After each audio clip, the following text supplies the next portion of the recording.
धन्यवाद धन्यवाद धन्यवाद। परम पिता परमेश्वर, हम आपका हृदय से धन्यवाद करते हैं क्योंकि आप महान समर्थी परमेश्वर हैं, अनंत काल के पिता, शांति के राजकुमार हैं। आपके कार्यों की था हम नहीं ले सकते, लेकिन प्रभु आपके कार्य अद्भुत हैं। आपका प्रेम अद्भुत है, आपकी सामर्थ्य भी अद्भुत है और आपकी योजनाएं हमेशा आप पूरी करते हैं और आप अपनी योजना के अनुसार ही कार्य करते हैं। हम आपका धन्यवाद करते हैं। जब पवित्र आत्मा के द्वारा आप हमसे अपने वचन के द्वारा बात करने जा रहे हैं, हम ध्यान धरकर सुनने के लिए तैयार हैं, ताकि प्रभु आपकी बातें हमारे हृदय को छेदें और हमारे हृदय में उतर जाए और हमारे हृदय में ग्रहण योग्य, ताकि हमारा जीवन आपकी महिमा का कारण बनने पाए। हम अपने आप को समर्पित करते हैं आपके वचन को ग्रहण करने के लिए, ताकि आज की शाम हमारे लिए अद्भुत शाम हो और हमारा जीवन आपकी महिमा का कारण बने। धन्यवाद के साथ इस प्रार्थना को आपके इकलौते पुत्र प्रभु यीशु मसीह के नाम से मांगते हैं, आमीन। Praise the Lord. The glory of God part 73 में हम लोग आज एक कदम और आगे बढ़ेंगे। बी विजिलेंट इन स्पिरिट, यानी आत्मा में जागृत रहना। आत्मा में जागृत रहने के लिए हमको परमेश्वर के वचन पर मनन करते रहना है, ध्यान लगाना है। पहला पत्रस 5 अध्याय उसका 8 पद हिंदी में और फिर इंग्लिश में पढ़ेंगे।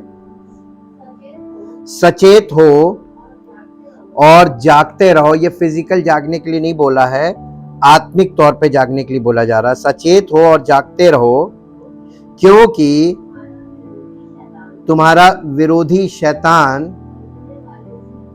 गरजने वाले सिंह के समान इस खोज में रहता है कि किसको फाड़ खाए। यानी हमारा जो विरोधी है वो हर समय इस फिराक में रहता है कि किसको कब हम फाड़ खाएं, और इसलिए हमें सचेत रहना है, सतर्क रहना है, आत्मा में जागृत रहना है। इंग्लिश में लिखा हुआ है, इंग्लिश में बहुत अच्छे तरीके से लिखा हुआ है। In English 1 Peter chapter 5 verse 8,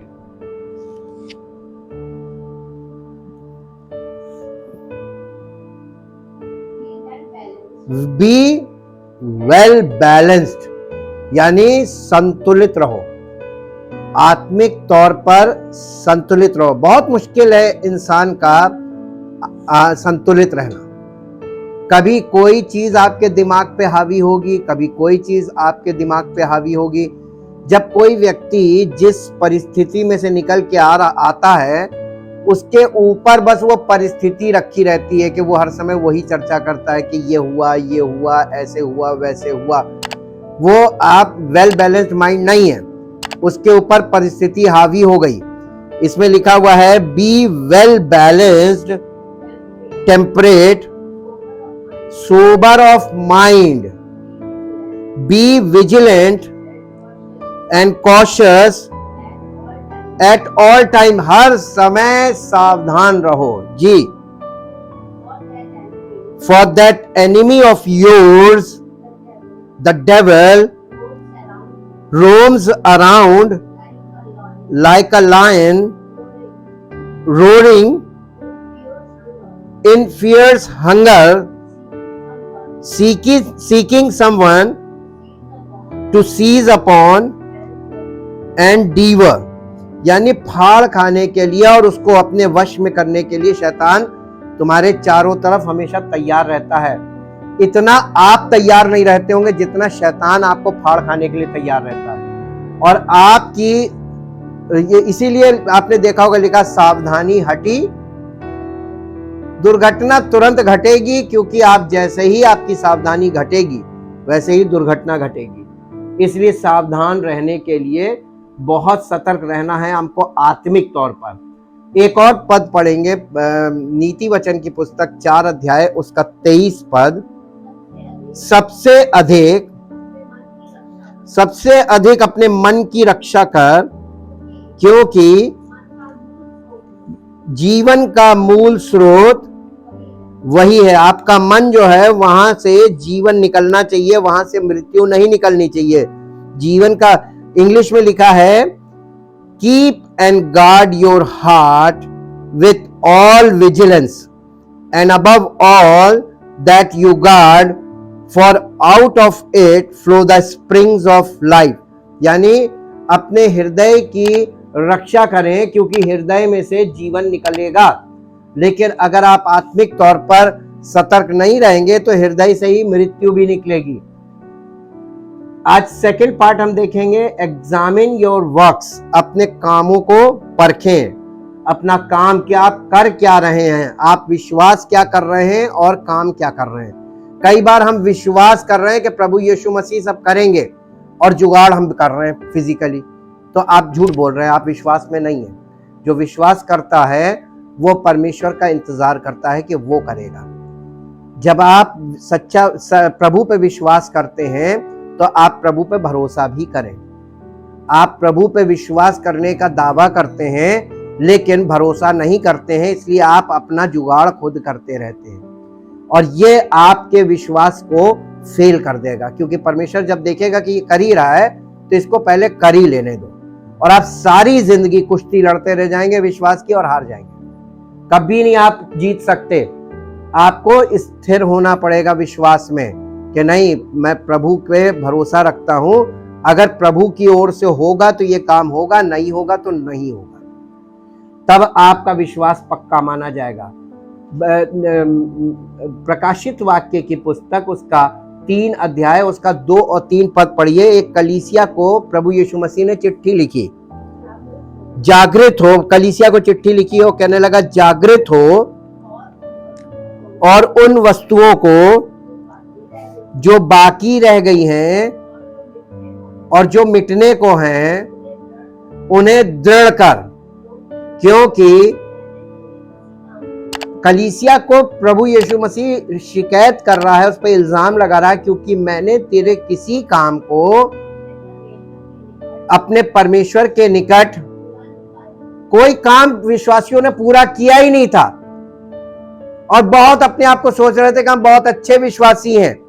आप क्या सोचते हैं कि जितनी कलीसियाएं चल रही हैं ये सब सही हैं? प्रकाशित वाक्य की 6 कलीसियाओं को, पत्रियों को पढ़ लीजिएगा जो चिट्ठी लिखी गई है। सबको उसने कह दिया सब फेल, कोई नहीं है, कोई, सब विश्वास का ड्रामा कर रहे हैं, सब झूठ है और परमेश्वर के वचन के अकॉर्डिंग एक भी कलीसिया नहीं है, सिर्फ फिलाडेल्फिया की कलीसिया को छोड़ के, जहां भाईचारे का प्रेम था।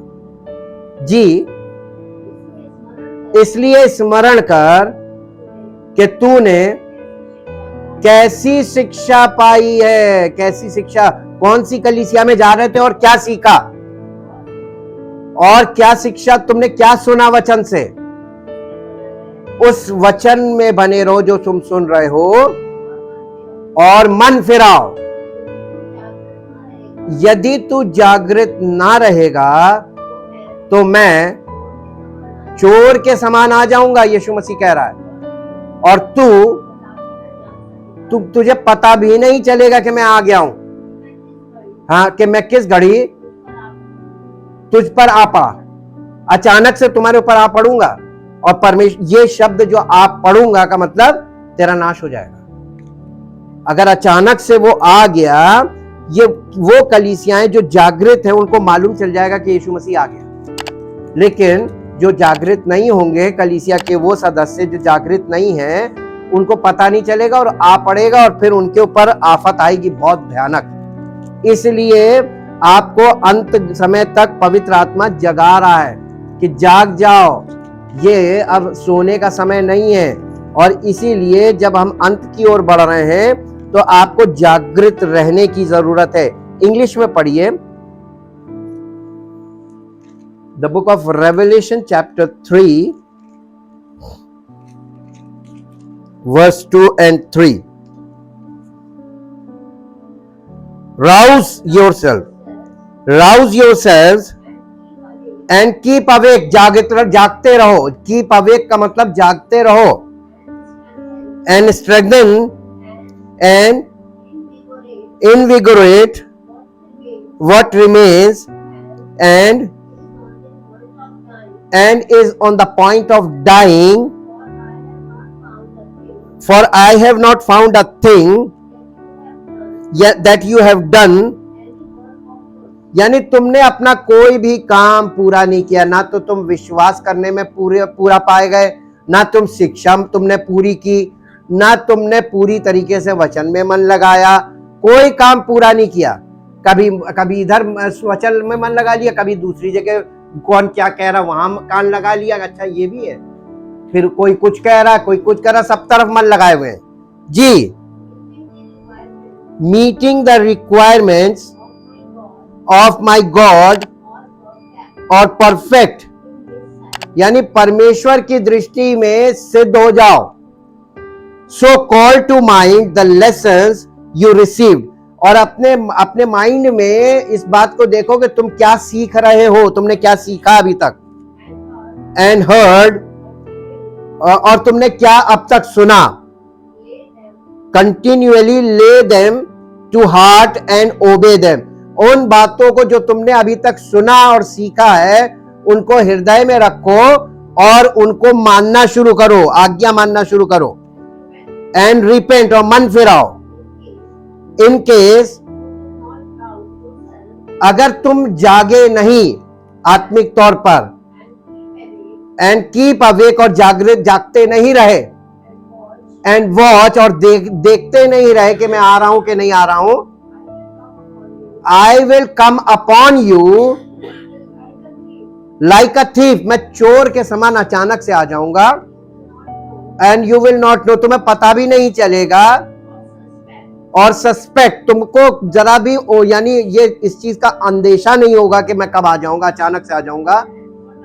Eight what hour I will come, तुम्हें ये कभी अंदेशा नहीं होगा कि मैं अचानक से भी आ सकता हूं और मैं अचानक से आ जाऊंगा। जो जाग नहीं रहे होंगे उनके लिए मैं अचानक से आऊंगा, और जो जागते होंगे उन्हें मालूम हो जाएगा कि मैं आ रहा हूं। ये अंतिम शब्द हैं यीशु मसीह के अपने आने के विषय में। आज कलीसियाएं बिल्कुल बेखबर हैं, उनको कोई इस चीज का दूर दूर तक अंदेशा ही नहीं है कि वो उसके आने का समय हो गया। और बाइबल कह रही है कि वो द्वार पे खड़ा है, लेकिन लोगों को नहीं दिख रहा है, इसलिए क्योंकि सब सो रहे हैं। आप अपने स्वप्न में हैं, अपनी दुनिया में खोए हुए हैं, आप अपने ख्यालों में खोए हुए हैं, आप अपने आप में खोए हुए हैं। ये गलत है। इसलिए एग्जामिन योर वर्क्स, अपने कामों क्या कर रहे हो, और इस चीज को परखना शुरू करो। इन गलेशियंस 6:3-5, गलातियों की पत्री उसका 6 अध्याय उसका 3 से 5 पद पढ़ेंगे। क्योंकि यदि कोई कुछ ना होने पर भी अपने आप को कुछ, ये गलती बहुत ज्यादा लोगों में होती है, अपने आप को कुछ समझता है, खासतौर से कलीसिया के लोगों में, वो अपने आप को धोखा देता है। कई बार लोग सोचते हैं अरे मैं तो बहुत अच्छा विश्वासी हूं, अरे मैं तो बहुत पुराना विश्वासी हूं, मैं तो बहुत पुराना मसीही हूं, मैं तो कलीसिया में बहुत सीनियर हूं। ये सब बातें सोचना बंद कर दो। इन सब बातों से तुम धोखा दे रहे हो अपने आप को अगर ऐसा सोचते हो। पर हर एक अपने ही काम को जांच ले, अपने कामों को देखो कि क्या विश्वास मन में है और तुम कर क्या रहे हो, और तब दूसरे के विषय में नहीं परंतु अपने ही विषय में उसको घमंड करने का अवसर होगा। तुम्हें अगर घमंड करना तो अपने कामों पे घमंड करना कि तुम विश्वास भी वो जो विश्वास है वही कर रहे हो, और दूसरे के ऊपर कभी घमंड मत करना कि वो क्या कर रहा है और मैं क्या कर रहा हूं। क्योंकि हर एक व्यक्ति अपना ही बोझ उठाएगा, दूसरे का हिसाब आपको नहीं देना, आपको अपना ही हिसाब देना। इसलिए अपनी कॉपी जांचो और अपने आप को सतर्क रखो। फ्रॉम दिस स्क्रिप्चर, यानी इस वचन के अनुसार, we can see that we must examine our works, हमें अवश्य अपने कामों को जांचने की जरूरत है इस पद के अनुसार। और इसलिए हम ये पौलुस कलीसिया को उभार रहा है और पत्री लिखकर कि अपने आप को जांचने का मतलब अपने विश्वास को भी जांचो और अपने कामों को भी जांचो कि तुम जो विश्वास करते हो उसी के अनुसार कार्य कर रहे हो या कार्य कुछ और कर रहे हो और विश्वास कुछ और कर रहे हो। ये दोनों चीजों में अलग अलग अंतर नहीं होना चाहिए। और फिर से देखिए लिखा है, again we can see the danger of deception from this verse. इस पद के अनुसार हम फिर से देख सकते हैं कि हम धोखे के खतरे में आ गए। हम कई बार मन में ये विश्वास करते हैं कि प्रभु यीशु मसीह मेरे पापों के लिए मारा गया, गाड़ा गया, तीसरे दिन जी उठा। हमने विश्वास किया, हमारा विश्वास सुसमाचार पर है, लेकिन हम कर क्या रहे हैं? हम दूसरों को कि वो देखो वो क्या कर रहा है, वो कहां जा रहा है, वो क्या बोल रहा है, ये सब कर रहे हैं। तो ये फिर इसका मतलब हम भटक गए। हम विश्वास कुछ मन में कर रहे हैं और काम कुछ और कर रहे हैं जो हमें नहीं करना चाहिए। और इसलिए यदि आप वास्तव में जो है उससे अधिक अपने बारे में सोचते हैं तो आप स्वयं को धोखा दे रहे हैं। अपने आप को धोखा देना बंद करें। कई बार आपका मन आपको धोखा देगा कि तुम तो बहुत अच्छे विश्वासी हो, उसके समान नहीं हो, कंपेयर करने लगते हैं। उसको देखो वो कैसा है। आप किसी को नीचे देख रहे हैं, यह आपका नजरिया है, और आप अपने आप को ऊंचा कर रहे हैं, यह आपका नजरिया है। परमेश्वर जब न्याय करेगा तो वो आपका न्याय आप ही के कार्यों के अनुसार करेगा, विश्वास के अनुसार नहीं करेगा। बाइबल में यह कहीं नहीं लिखा है कि आप मन में जो विश्वास करते हैं उसके अनुसार आपको प्रभु प्रतिफल देगा। प्रभु ने कहा कि मैं हर एक को उसके कामों के अनुसार प्रतिफल दूंगा। तो क्या जो बोगे तो कर क्या रहे हो? मन का विश्वास तुम्हें परमेश्वर में का ग्रहण योग्य बनाता है और तुम्हारे काम तुमको प्रतिफल देंगे। तो जो बोगे वही काटोगे। तो आपने विश्वास क्या किया और आप करने क्या लगे, ये एक खतरनाक स्टेज आपके जीवन में चालू हो जाती है। If you think of yourself more highly than what you are really are, then you are just deceiving yourself. आप अगर जो हैं उससे अधिक अपने आप को इवैल्यूएट कर रहे हैं, अपना मूल्यांकन कर रहे हैं, तो आप अपने आप को धोखा दे रहे हैं। रोमियो की पत्री 12 अध्याय का 3 पद पढ़ दीजिए इसी के अनुसार। क्योंकि मैं उस अनुग्रह के कारण जो मुझको मिला है तुम में से हर एक से कहता हूं कि जैसा समझना चाहिए उससे बढ़कर कोई भी अपने आप को ना समझे। और यहां पर मैक्सिमम लोग गलती कर जाते हैं, अपने आप को अधिक समझने लगते हैं। इंग्लिश में पर जैसा परमेश्वर ने हर एक को, जितना परमेश्वर ने आपको विश्वास बांटा है उसके अनुसार वैसा ही सुबुद्धि के साथ अपने को समझे। जितना आपके अंदर विश्वास है उससे अधिक अपने आप को मूल्यांकन मत करना।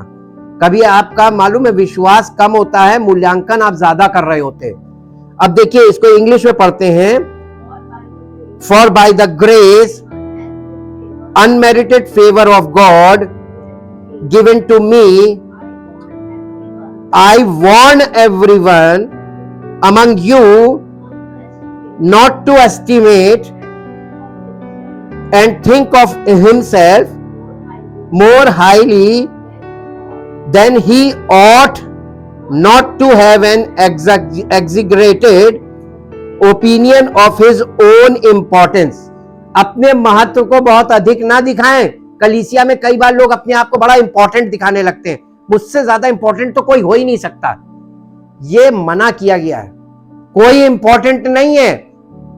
पिता, पुत्र और पवित्र आत्मा, इनको छोड़कर कोई वहां पर इंपॉर्टेंट नहीं है।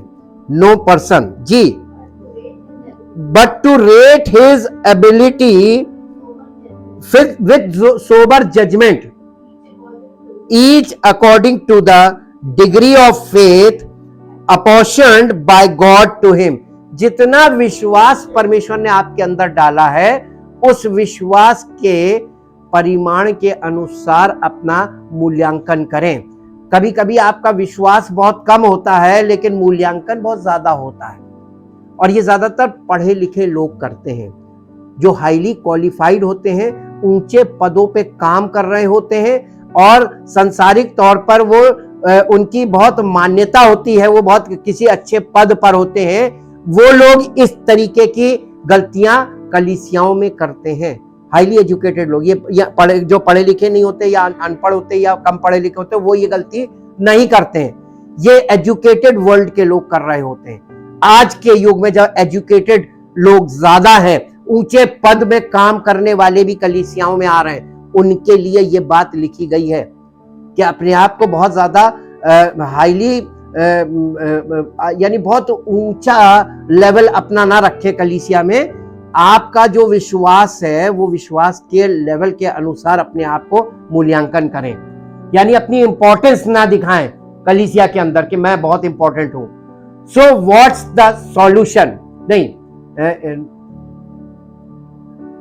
हाईली देन यहां।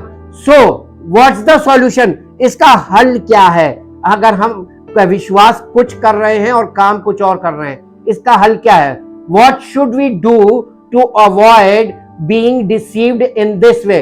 इस प्रकार से धोखा खाने से हम कैसे बच सकते हैं? It says late everyone examine his own work, यानी परमेश्वर का वचन आपसे कहता है कि हर एक व्यक्ति अपने कामों को परखे कि वो क्या कर रहा है। We need to ensure that our work, deeds and actions are in agreement with our faith, यानी हमारे जो विचार हैं, विश्वास है और कार्य हैं, ये सब चीजें हैं परमेश्वर के वचन के आधार पर मैच करते हुए ही हमको करनी होगी। कार्य कर्म और कार्य हमारे विश्वास के अनुरूप हो। परमेश्वर के मार्ग को सीखना पर्याप्त नहीं है। हम जो सीखते हैं उसे हमें अपने जीवन में लागू करना चाहिए और उन्हें अपने जीवन में लागू करना चाहिए। यानी इसको इंग्लिश में अगर हम देखें तो ये कहा जा रहा है, it is not enough to learn God's way. ये पर्याप्त नहीं है कि हम परमेश्वर के मार्ग की शिक्षा ग्रहण करें। We must apply what we learn. हमने जो परमेश्वर के वचन के द्वारा सीखा है उसको अपने जीवन में लागू करें। Learn and employ them in our lives, और उनको अपने जीवन में लागू करके उसके अनुसार जीवन व्यतीत करना शुरू करें। It is not what we know that will save us. ये हम जो परमेश्वर के वचन को ग्रहण करते हैं, सुनते हैं, जानकारी लेते हैं, इससे हम जीवित नहीं रहेंगे। वो हमें बचाता नहीं है। हमने वचन जो सुना है वो हमें नहीं बचाएगा, लेकिन it is what we do with what we know, यानी हम क्या कर रहे हैं और हमने क्या सीखा है उसके अनुसार अगर नहीं कर रहे तो हम बचेंगे नहीं, यानी हमारा उद्धार नहीं होगा।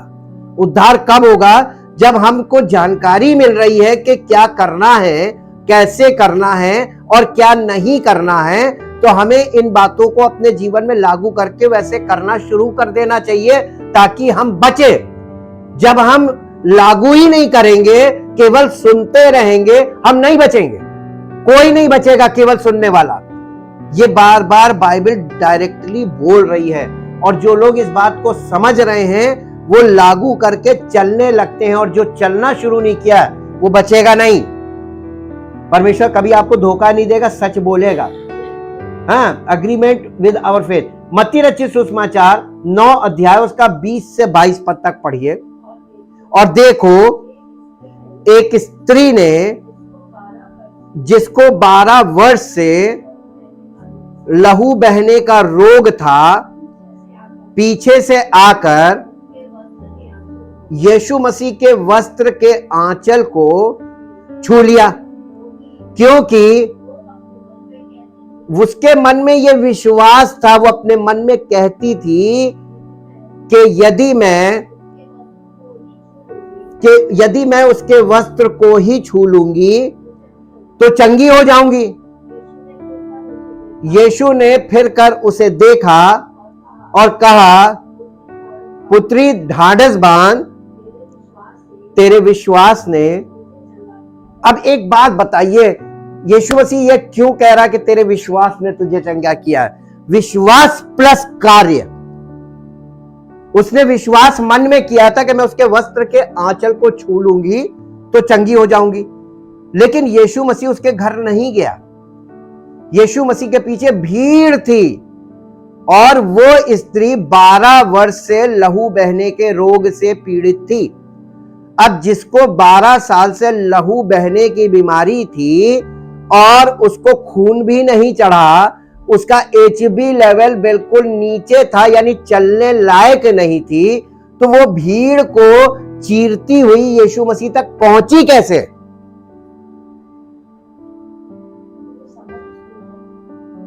वो उसी निर्बलता में घिसटती हुई गई थी और उसने जाकर उसको छुआ था, क्योंकि उसका यह विश्वास था मन में कि मैं उसके वस्त्र के आंचल को छू लूंगी तो चंगी हो जाऊंगी। इस विश्वास से वो उस बुरी दशा में कैसे गई होगी, कल्पना करके देखिए। आप लोग मेडिकल को नहीं समझ रहे हैं। उसके पास HB यानी उसके पास खून की इतनी ज्यादा कमी थी, इतनी ज्यादा कि उसके पास खून था नहीं शरीर में, और जब खून नहीं शरीर में होता है ना तो इंसान सूज जाता है, स्वेलिंग हो जाती है बॉडी में, और वो चलने लायक भी नहीं थी। लेकिन वो अपने घर से निकलकर और भीड़ को चीरती हुई यीशु मसीह तक कैसे पहुंची होगी?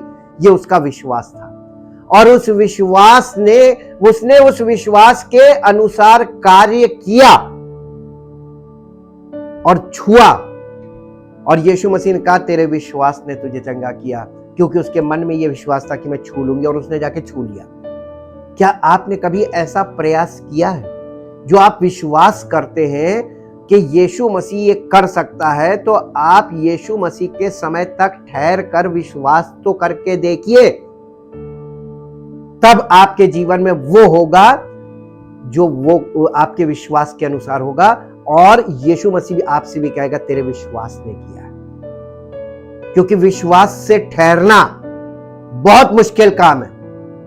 विश्वास करना और विश्वास करके ठहरे रहना, यह है कंप्लीट फेथ।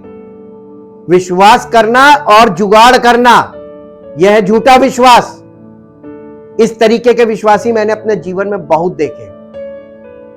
ये वाला विश्वासी, झूठे विश्वासी मत बनिए, सच्चा विश्वासी बनिए। विश्वास करके ठहरे रहिए। Those who wait upon the Lord, Bible में लिखा है, जो प्रभु का इंतजार करते हैं विश्वास से, वो नया बल प्राप्त करते हैं। आपको हमेशा सब कुछ नया मिलेगा। ये इंसिडेंट ये दिखा रहा है कि ये स्त्री जो मन में विश्वास करती थी, उसी के अनुसार इसने कार्य किया और इसको प्रतिफल मिला, और तुरंत मिलता है प्रतिफल। टू इफेक्टिवली एग्जामिन आवरसेल्व्स, हमें प्रभावशाली ढंग से अपने आप को परखना आना चाहिए। We need to read the Bible and see what God expects from us, यानी हमें बाइबल को अच्छे तरीके से पढ़ना और समझना चाहिए। या नहीं पढ़ सकते तो आजकल सुन सकते हैं, सुनकर समझिए कि परमेश्वर हमसे क्या चाहता है। This brings us to the third and final point, और ये वाली आदत आपको तीसरे और मुख्य पॉइंट पर लेकर जाती है। और तीसरा पॉइंट क्या है? Examine yourself through the perspective of God, परमेश्वर के नजरिए से अपने आप को परखें। अपने नजरिए से नहीं, किसी दूसरे के नजरिए से अपने आप को ना परखें, बल्कि परमेश्वर के नजरिए से अपने आप को परखें। मालूम है लोगों के अंदर क्या चीज बताए? एक टेंडेंसी बताते हैं। किसी ने कह दिया तुम बहुत आजकल दुबले हो रहे हो, अब आपको उसकी वो बात लग जाएगी, अच्छा अब वो तो बोल के चला जाता, वो आपके दिमाग में चलेगा। अब दूसरे से जैसी कोई दूसरा सामने आएगा, जैसी वो बोल के गया और नेक्स्ट पर्सन आया, हम क्या बहुत दुबले लग रहे हैं? किसी महिला से कहती है आज तुम बहुत काली लग रही हो, वो बोल के चली जाएगी, उसके दिमाग में ये बात बैठ जाएगी, अच्छा मैं काली लग रही हूँ। दूसरी उसकी सहेली आएगी, अच्छा ये बताओ पहले मैं काली लग रही हूँ। जो यहां रखा ऊपर वही चट से निकलेगा। ये इतना कमजोर मानसिकता है कि किसी ने कुछ बोला, वो यहां पे ऊपर रखा, बोल के चला गया, और दूसरा आया चट से उसको सामने उगल दिया। ये आप किसके नजरिए से परखने लगे अपने आप को? वो आया, बोल के चला गया, उसी का नजरिया आपने ले लिया। अच्छा हाँ ऐसा है, अच्छा ऐसा है, ये भी गलत हरकत है। Examine yourself through the perspective of God. परमेश्वर के नजरिए से वचन क्या कह रहा है कि तुम क्या हो। अगर वचन कह रहा है कि तुम्हारा दिल धोखेबाज है, तो तुमको अपने दिल को धोखेबाज मान के चलना पड़ेगा। कभी भी घमंड मत करना कि मैं बहुत धर्मी हूं, क्योंकि दिल धोखा दे रहा है। तो आप परमेश्वर का नजरिया क्यों नहीं उसको एक्सेप्ट करते हैं कि नहीं, परमेश्वर का वचन कह रहा है कि मेरा दिल धोखेबाज है। दिल जो है वो धोखा देता है। भजन संहिता 139 अध्याय और उसका 23 और 24 पद पढ़िए। हे परमेश्वर मुझे, ये दाऊद कहने लगा, हे परमेश्वर मुझे जांच कर जान ले, मुझे परख कर मेरी चिंताओं को। आपकी चिंताओं को कौन जान सकता है? एक आप जानते हैं, एक परमेश्वर जान सकता है। हे परमेश्वर मुझे परख कर, इंग्लिश में पढ़ेंगे 139 का 23 और 24। हाँ, और देख कि मुझ में, परमेश्वर से दाऊद कहने लगा, और देख मुझ में कोई बुरी चाल है कि नहीं। मैं अपने आप पर भरोसा नहीं, क्योंकि हर एक मनुष्य अपनी कॉपी खुद जांचता है तो पूरे पूरे नंबर दे देता है जी। और अनंत जीवन के मार्ग में मेरी अगुवाई कर, मैं पहुंच जाऊंगा। घमंड नहीं कर रहा है, मेरी अगुवाई कर। अगर तू नहीं ले जाए, इसीलिए पवित्र आत्मा दिया गया है नए नियम में लोगों को। आप नहीं पहुंच सकते, पवित्र आत्मा ही लेके जाएगा। पवित्र आत्मा कन्विक्ट करता, कन्विंस करता है। और दोनों बातें हमें नहीं पसंद है, ना हमको कोई दोष लगाए और ना हमको कोई समझाए। दोनों चीजें नहीं पसंद है, हमें बुरा बहुत लगता है। जिन लोगों को बहुत बुरा लगता है ना, उन लोगों को परमेश्वर वो हैंडल विद केयर है। कांच की तरह भी टूट जाएंगे, इसको छेड़ो मत, इसको ऐसे ही छोड़ दो, ये वैसे भी जाके खत्म हो जाएगा। हैंडल विद केयर वालों को, जिन्हें बुरा बहुत जल्दी लगता है, छोटी छोटी बात का बुरा लग जाता है। अरे इतने कमजोर कैसे हो यार कि छोटी छोटी बातों का बुरा मानते हो। पारिवारिक जीवन में, रिश्ते नातों में इंसान को क्या कुछ सहना नहीं पड़ता है, तो बुरा मानते रहे। बुरा मान जाने वाले व्यक्ति के लिए तो इस संसार में जगह है ही नहीं। वो सड़ा पड़ा रहे कोने में अपने आप, ना मिले किसी से। ऐसे लोगों का किसी से मिलने से कोई फायदा ही नहीं है। जरा जरा सी बात उनको बुरी लगती है, एक एक व्यवहार बुरा लगता है। इन्होंने ऐसे कह दिया, ऐसे नहीं कहना चाहिए। अरे यार, हर बात को सहना, समझना और सुनना सीखो, आदत डाल लो। मसीही जीवन का मतलब पत्थर बन जाओ। किसी भी प्रकार का व्यवहार तुम्हारे पर कोई असर ना पड़े, जाओ चल दिए जी। Search me thoroughly O God and know my heart, try me and know my thoughts and see if there is any wicked or hurtful way in me, and lead me in the way of everlasting life। अनंत जीवन में हमारी अगुवाई करिए प्रभु। और जब तक प्रभु अगुवाई नहीं करेगा, आप अनंत जीवन में प्रवेश नहीं पाएंगे। आपको मालूम ही नहीं रास्ता क्या है। We need to remember that we can't properly examine ourselves without the help of God। परमेश्वर की सहायता के बिना हम अपने आप को सही ढंग से जांच नहीं सकते। आदि में वचन था, वचन परमेश्वर के साथ था और वचन परमेश्वर था और वचन देहधारी हुआ। आपके पास ये वचन है, ये परमेश्वर है, और उसका आत्मा आपके जीवन में काम करता है। जब आप वचन परमेश्वर पर मन लगाते हैं तो वचन आत्मा काम करता है। इसलिए वचन दोनों रूप में बहुत इंपॉर्टेंट है। ये जांचने के लिए हमको कसौटी के तौर पर दिया गया है। जब आप इसमें जाकर, ये आईना है, इसमें जाकर देखते हैं, तब आपको पता चलता है कि मैं कहाँ गलत हूं और किस रूप में परमेश्वर हमें गलत दिखा रहा है। अपनी गलती को जांचना। When examine ourselves, let us not use other people as our standard. जब हम अपने आप को जांचे तो किसी मनुष्य को, किसी व्यक्ति को आइडल के रूप में अपने सामने न करना जांचे कि ये जैसा है प्रभु ऐसा मुझे बना दे। ये कभी मत करिएगा, ये गलती। विश्वासी में आपस में कंपैरिजन नहीं होता है। और इसीलिए मैंने अपनी कम उम्र में एक बात सीखी थी, कभी किसी बच्चे को किसी बच्चे से कंपेयर मत करें। बच्चों में हीन भावना आती है, ये गलत चीज है। कभी बच्चों से ये मत कहे कि उसको देखो तुम कैसे हो, वो कैसा है। बच्चे के अंदर ये वाला नजरिया ना डाले कि आपस में कंपैरिजन।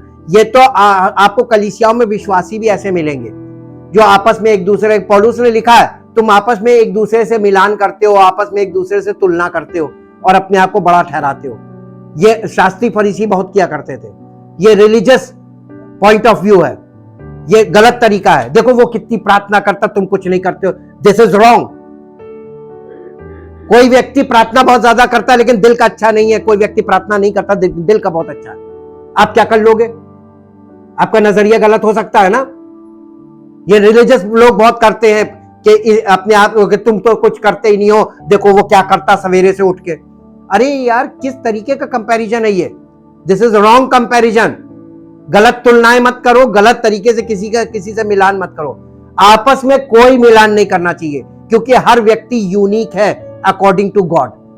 आपको परमेश्वर ने एक विशिष्ट बनाया, आपकी एक अलग पहचान है, आपके जैसा कोई दूसरा है ही नहीं संसार में। इसलिए किसी से तुलना ना करें। जब आप अपने आप को जांचें तो किसी से तुलना ना करें, किसी व्यक्ति से तुलना ना करें। यह पौलुस ने इस विषय में बहुत लिखा है। देखिए, हम आपको एक बात बताते हैं, परमेश्वर के अगर आपके पास फोटोग्राफिक मेमोरी है, फोटोग्राफिक मेमोरी का मतलब आप बाइबल को यूं देखें और आपके दिमाग में छप गई बाइबल, आयतें याद हो गई, आपको वर्सेस याद हो गई कि आपने क्या देखा था। फोटोग्राफिक मेमोरी है। और तो बाइबल में सब कुछ याद है आपको, जो क्या लिखा है, कौन से पद में क्या लिखा है। और अपनी इच्छा से बाइबल के छंदों को आप किसी को बोल रहे हैं कि ये देखो ये वर्स देखो, ये देखो ये वर्स देखो, देखो ये वर्स देखो, आप उनको वर्सेस दे रहे हैं। यदि आप उन्हें अपने जीवन में लागू नहीं करते हैं तो वे सब कुछ भी, आप अगर उन पदों को अपने जीवन में लागू नहीं करते तो आपके जीवन में उसका कोई प्रभाव नहीं होगा, और जिसको आप बता रहे हैं उसके ऊपर भी कोई प्रभाव नहीं होगा। बजाय दूसरे को पद बताने के, उसको पद को अपने जीवन में लागू करें और अपना जीवन उसके सामने प्रकट करें, आदर्श बन जाए, ताकि वो पद ना देखे, वो उस पद को आपके जीवन में पूरा होता हुआ देखे। इसी को पौलुस ने कहा था, सिद्ध ज्ञान सहित एक दूसरे को सिखाओ और चिताओ। यानी पहले बाइबल को अपने जीवन में पूरा करो और अपने आप को आदर्श स्वरूप उसके जीवन में व्यवहार के द्वारा प्रकट करो, ताकि तुम्हारे व्यवहार से उनको पता चले इस पद का ये मतलब है, ये जो पद है इसका अब अर्थ ये होता है। इसलिए आप कभी किसी व्यक्ति को बीच में ना रखें कि इस व्यक्ति के सवाल। हम आपको इसमें अभी एग्जाम्पल हम देखेंगे। We can't look at others and say I am better than this person. कभी हम किसी व्यक्ति को देखकर ये नहीं कह सकते कि हम इससे बहुत बेहतर हैं। आपने कैसे कंपेयर कर लिया कि उससे आप बेहतर हैं? And that person is and that, यानी या वो व्यक्ति मुझसे बेहतर है, ये वाला कभी ना करे। I guess I am okay, और ये कभी ना सोचे कि मुझे लगता है कि मैं उससे अच्छा हूं, इस तरीके के विचार ना करे। No, that's not how you examine yourself. ये तरीका नहीं है अपने आप को परखने का। लूका रचित सुसमाचार 18 अध्याय 9 से 12 पद पढ़िए। उसने उनसे जो अपने ऊपर भरोसा रखते थे कि हम धर्मी हैं और दूसरों को तुच्छ जानते थे, एक दृष्टांत कहा। दो मनुष्य मंदिर में प्रार्थना करने के लिए गए। एक फरीसी था और दूसरा चुंगी लेने वाला था। फरीसी खड़ा होकर अपने मन में यूं प्रार्थना करने लगा, हे परमेश्वर, मैं तेरा धन्यवाद करता हूं कि मैं दूसरे मनुष्यों के समान अंधेर करने वाला, अन्यायी और व्यभिचारी नहीं, और ना इस चुंगी लेने वाले के समान हूं। मैं सप्ताह में 2 बार उपवास रखता हूं। मैं अपनी सब कमाई का 10वां अंश भी देता हूं। अब ये बताइए कि इस तरीके की तुलना परमेश्वर पसंद नहीं करता है। ये धार्मिक लोग करते हैं, धार्मिक नजरिया होता है। इसलिए वो तुलनाएं जो आम लोग, शारीरिक लोग कर रहे हैं, धार्मिक लोग कर रहे हैं, इस तरीके की तुलना ना करें कभी।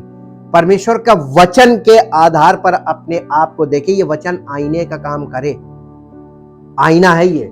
जब आप वचन को पढ़ेंगे, समझेंगे, तो आपके मन में ये चीज क्लियर होगी कि क्या चीज गलत है मेरे लिए। The Bible likes a mirror. ये बाइबल जो है एक आईने के समान है। We look in the mirror to examine our appearance and correct anything that needs to be change.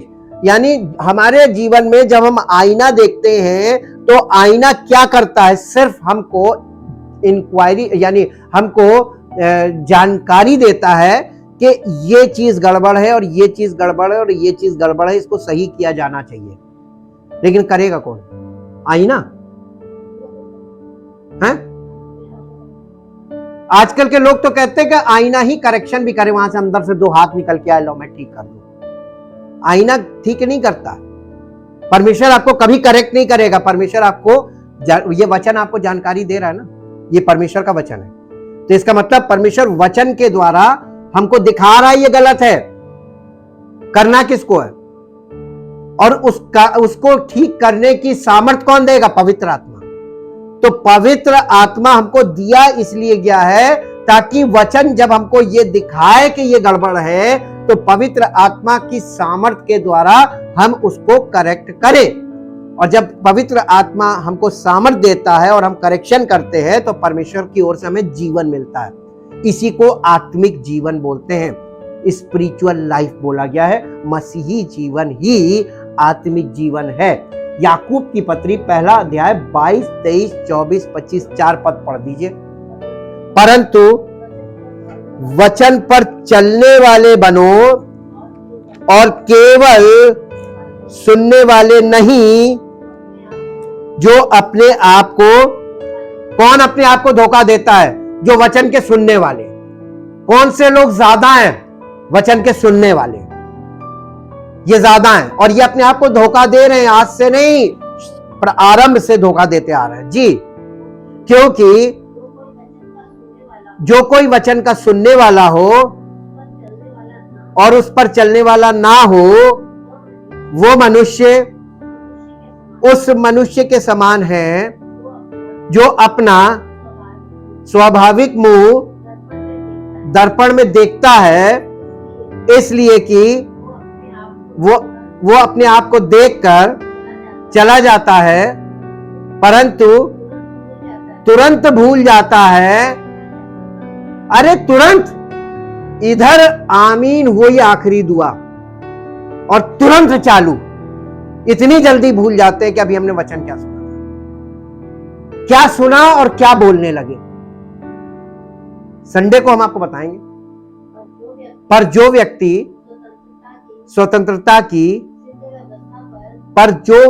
स्वतंत्रता की सिद्ध व्यवस्था पर ध्यान करता रहता है, वो अपने काम में इसलिए आशीष पाएगा कि सुनकर भूलता नहीं है, पर वैसा ही करता है जो सुना है। हमेशा गांठ बांध लीजिए आज कि आपने जैसे ही वचन सुना और इधर मीटिंग खत्म, उधर अपने वो भोंपू चालू जो भरा हुआ है। इसका मतलब ऊपर से जो वचन था वो इधर से गया, इधर से निकल गया, यहां नहीं गया। अगर वचन ऊपर चला जाता ना, तो जो पहले से भरा हुआ था वो नीचे दब जाता। Thank you, thank you, thank you Lord. परम पिता परमेश्वर, हम आपका हृदय से धन्यवाद करते हैं, क्योंकि आप अद्भुत युक्ति करने वाले और सामर्थ्य के बड़े बड़े काम करने वाले परमेश्वर हैं।